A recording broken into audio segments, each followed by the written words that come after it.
Gawing easy to eat na pambaon ng paboritong tapsilog. Gamit syempre ang sangkap na sinangag, tapa, at itlog na sunny side up pero pwede ring scrambled. Pagsamasamahin ito at ibalot sa lumpia wrapper. At ang simpleng almusal, pwede nang ibaon at dalhin anywhere you want. Isang healthy at yummy morning na naman ang sasalubong sa atin ngayong umaga. Dahil sa Kitchen Heat It, ituturo kung paano gawin ang tapsilog lumpia.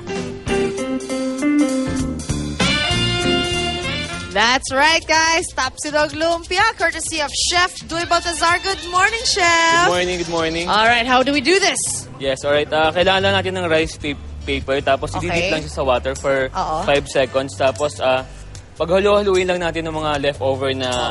Kung may natira, kasi usually pagka-tapsilog experience ko, natitira sa bahay namin, kinakain namin natin. Lagyan lang natin siya ng egg. Yes. On top. Tapos, tapa lang.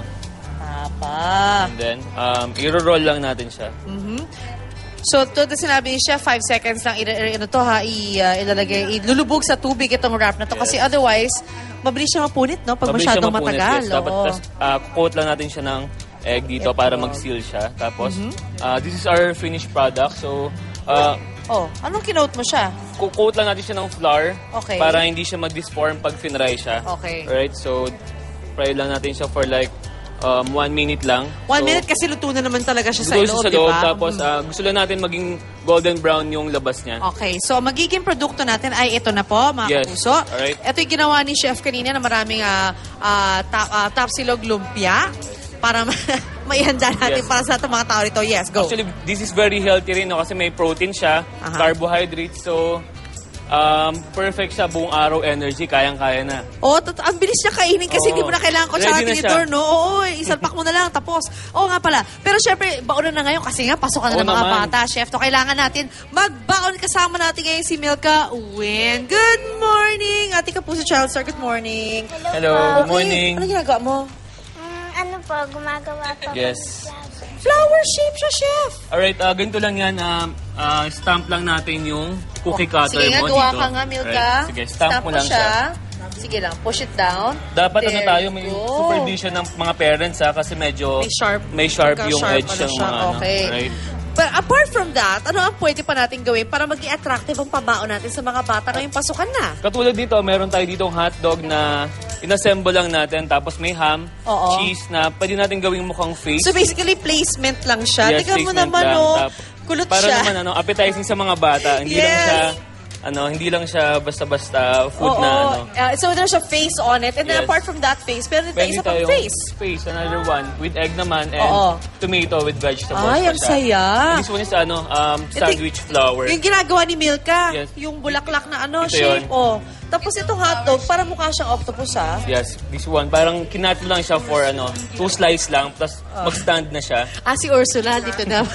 Pwede na kayo nga pala. So apart from that, ito yung gagawin natin for you, mga mommies and daddies. Ito, Milka. So, gawa ka lang ng face dito, Milka. So, gawa ka nga ng face, Milka. Yan. So basically, banana lang. Banana na kinat na natin kanina. Kinat na kanina, yes. There. Tapos may pancake na sa loob. Yan. Pancake nga ba yan? Or this is a pancake, wheat pancake. That's why it's very dark. Kaya pala. Tsaka healthy siya. Ayan. So, meron ng mata, courtesy of Milka, na merong banana. And then, so chef, yung mga nanay na for example, dinadala yung baon sa tanghalian, pwede sila magdala niyan, di ba? Pwede magbaon ito kung may extra budget. So, this is very tasty rin, no? So, extra lang sa ating pancake. So, cream. Perfect to, yes, this cream. Lagyan lang natin dito, konti lang. Ang cute! Extra mata, di ba? Tapos, smiley lang. Ayan, Milka, pwede ka nang kumain. Tama-tama, pambaon. Kasi alam mo ba, Chef, papasok na si Milka sa school this afternoon. Perfect yan sa school niya. Yes! Today is her first day sa school. Pero aside from that, syempre, busy si Milka kasi meron siyang show. Milka, ano ang show mo? One day, isang araw po. Okay na, sige. Kailan niya papalabas para maabangan ng mga kapuso natin? Po, nag-start lang po yan nung nakaraang Sabado po. Okay, so every Saturday, anong oras? 6 to 7 p.m. po after 24 oras po yan. So pagkatapos nila Pia sa 24 oras weekend, ayan na, pwede na panoorin ng one day isang araw ni Milka. Thank you, Milka, ha? Ang talented niya, tingnan mo ginawa niya lahat yan. Taste yan, Milka, ha? Okay, you can taste it now if you want. Out there you go, di ba? Wow. Maganda ang breakfast. Sarap ba? Apo. Thank you, Chef Good. Yes, Thank welcome you. anytime po. Ayan, sige, magkain na tayo. Ang ganda ng umaga natin. At mga kapuso, babalik po agad ang unang hirit.